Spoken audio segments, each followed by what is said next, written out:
अगर बिहेव न किया पीटीआई ने, पीटीआई के फॉलोअर्स ने, पीटीआई के जत्थों ने, तो ये महीना मजीद खूनी जो है कि महीने के तौर पे याद रखा जाएगा। क्यों? देखिए, एक इल्ज़ाम था इनके ऊपर पहले कि जी ये लाशों की सियासत करना चाहते हैं।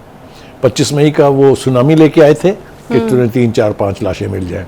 26 नवंबर को आपने इस्लामाबाद पे चढ़ाई की थी, आपको लाशों की तलाश थी। बेपना वाक़यात में और मेंशन कर सकता हूँ, मैं जो जुडिशल कॉम्प्लेक्स में जो हुआ वो बता सकता हूँ, इस्लामाबाद हाई कोर्ट में हुआ वो बता सकता हूँ, ज़मान पार्क में जो हुआ वो सब कुछ बता सकता हूँ। लाशों की सियासत के लिए आपने ये आखिरी हरबा कल इस्तेमाल किया है और अभी तक हो रहा है। खान साहब, खुदा के लिए अपने लोगों को समझाएं, खुदा के लिए पाकिस्तान का सोचें, अपनी ज़ात का, अपने इक़्तिदार का ना सोचें। पाकिस्तान के ख़िलाफ़ इंटरनेशनल अरीना में क्या हो रहा है? आपके यहाँ स्टेबिलिटी की बात की जाती है। IMF आपको सिर्फ उसी वक्त वो मुआहिदा साइन करेगा जब आपके यहाँ पॉलिटिकल स्टेबिलिटी होगी। ये आप कर क्या रहे हैं? फ़ौज की आइकॉनिक बिल्डिंग्स पर हमले, इससे आपको क्या मिलने वाला है? ये तो हो गया जी एक तरफ, इसको ज़रा रखते हैं। थोड़ा सा आ जाए कि आज कुछ गिरफ्तारियां भी हुई हैं, आपको पता है, लोग पकड़े गए हैं। पीटीआई के अहम रहनुमाओं की गिरफ्तारियां जो हैं वो हो रही हैं। यानी सख्त गिर किस्म का बयान जो है वो एस्पायर की तरफ से आया है। जो सेलिएंट फीचर है उनके बयान के वो ये है कि हमने मैच्योरिटी का मुजाहरा किया, हमने आपकी प्रोवोकेशन से तंग आके आपके ऊपर जवाबा गज़ब पेश नहीं की, हमने कोई ऐसा एक्शन नहीं लिया जिससे सूरत हाल और ज़्यादा मज़ीद बिगड़ जाती हो। लेकिन इसका मतलब ये बिल्कुल नहीं है कि आप हमें you take us for granted. अब अगर किसी ने जुर्रत की दोबारा वो सब कुछ करने की जो कल हुआ है, तो उसकी कीमत चुकानी पड़ेगी। ये मेरे ख्याल से वार्निंग सिग्नल भी है, लेकिन इसके अंदर एक छुपा हुआ गुस्सा भी है। जो आपने देखा, जो अल्फाज इस्तेमाल किए गए हैं कि हमने रिस्ट्रेंट से काम लिया और हमने अपनी साख की भी परवाह नहीं की कि लोग क्या कहेंगे कि हमारे कोर कमांडर का दफ्तर जो है वो रैंसैक हो रहा है, हम चुप करके बैठे, हमने कुछ कहा ही नहीं है। GHQ में दाखिलों ने कोशिश की है, हमने कुछ कहा ही नहीं है। जहाज जो पाकिस्तान के आइकॉनिक सिंबल्स हैं कि हमने हिंदुस्तान की एयरफोर्स है उसकी ऐसी तैसी कर दी थी, आपने उनको उन जहाज़ों को आग लगा दी। तो लेकिन बस मेरे ख्याल से इसका जिस्ट अगर आप मुझसे पूछें तो the message is enough is enough. एक बात तो ये है।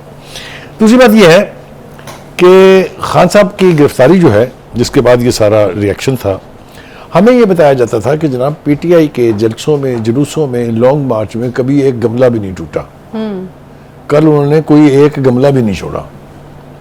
जिस तरह की डिस्ट्रक्शन हुई है, जिस तरह की प्रॉपर्टीज को आग लगाई गई है, जिस तरह की यानी वायलेंस देखने को मिली है, जिस तरह जत्थे जो हैं वो बाहर निकले हैं, जिस तरह आज भी जत्थों की तरफ से फायरिंग की गई है, उसके नतीजे में हलाकतें हुई हैं।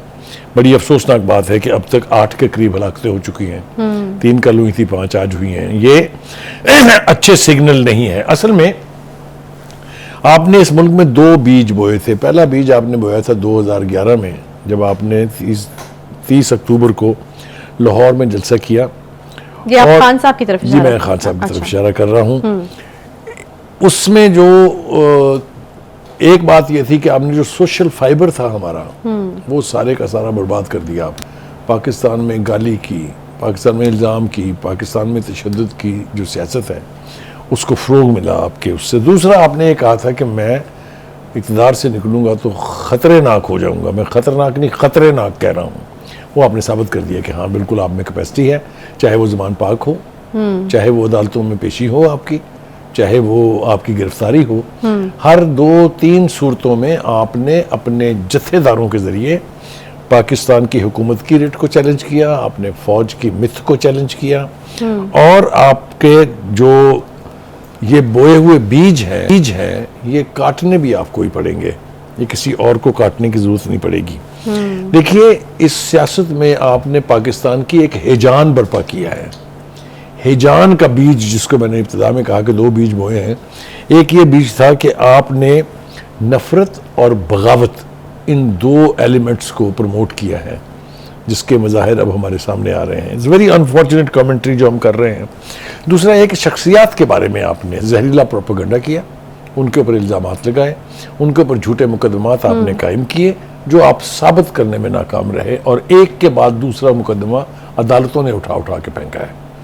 ये रिमार्क्स जो हैं ये पाकिस्तान की चारों हाई कोर्ट्स और सुप्रीम कोर्ट के थे कि वो मुकदमे जो हैं इस बुरी तरह से प्रोसिक्यूट किए गए थे, इस बुरी तरह से बनाए गए थे कि अदालत के पास कोई चारा नहीं था। हत्ता कि सुप्रीम कोर्ट ने कहा कि नैब जैसे अदारे का तो वजूद ही नहीं होना चाहिए, क्योंकि एक वीडियो बना के डरा के आपने चेयरमैन नैब से जो जो काम करवाए उसकी तफसीलात भी हम लोगों के सामने आ चुकी हुई हैं, इसलिए उनको यहाँ दोहराना जो है वो शायद ज़रूरी नहीं है। दूसरी बात यह है कि आपका ख्याल ये था कि मैं इस तरह का प्रेशर बिल्डअप करूंगा तो वो मेरे जो बेनिफैक्टर थे जो नाराज़ हो गए मेरी अपनी ही करतूतों की वजह से, वो प्रेशर में आके मुझे दोबारा गोद ले लेंगे। ऐसा भी ना हुआ है, ना ऐसा अब होने जा रहा है, ना इसका अब कोई इम्कान बाकी है। अब तो शायद बिल्कुल ही नहीं। ये सारा नुकसान जो है वो हजरत साहब ने खुद किया है, उनके बंदों ने किया है, उनकी गैर जिम्मेदाराना क़यादत ने किया है, उनके गैर जिम्मेदाराना गैर मैच्योर्ड जो एडवाइजर्स हैं उन्होंने किया है, और बाकी का काम जो है वो हमारी अदलिया ने जिस तरह से बिहेव किया है। आप जरा अंदाज़ा कीजिए, मैं आपको एक मिसाल देता हूँ कि गुलाम महमूद डोगर साहब एक थे IG साहब पंजाब के, आप उनका ट्रांसफ़र कर दिया जिस तरह के होता है फेडरेशन में से, ये हाई पुलिस पोजीशन जो है इसके ऊपर फेडरेशन जो है अपने पूल से अपॉइंटमेंट करता है, उनका ट्रांसफ़र कर दिया गया। आपने उस ट्रांसफ़र के केस को लेकर इलेक्शन की तारीखें देनी शुरू कर दी। आप मुझे बताएं कोई जिम्मेदाराना एक्ट है ये? अब इसकी आप जितनी मर्जी तावीलात ले आए हैं, लेकिन ये अपनी जगह बात मौजूद है। दूसरी और तीसरी बात यह है कि आपने पहले तारीफें कर करके पुल बांध के इक़्तिदार पे कब्जा किया, और फिर जब आपको निकाल दिया गया आईनी तरीके से वोट ऑफ नो कॉन्फिडेंस के जरिए, तो आपने फौज की क़यादत के ऊपर जो ज़बान इस्तेमाल की, जो अल्फाज इस्तेमाल किए, जो आपने जिस तरह से रिएक्ट किया, वो सब कुछ जो है उसको चुकाने का अब वक्त जो है वो आप लेके आए हैं। इसलिए कि आपने जिनके आप मशकूर थे, जिनके आगे आपको सर नहीं उठाना चाहिए था, उनका जो हाल आपने और आपके लोगों ने कल किया है वो मेरे ख्याल से काफ़ी है।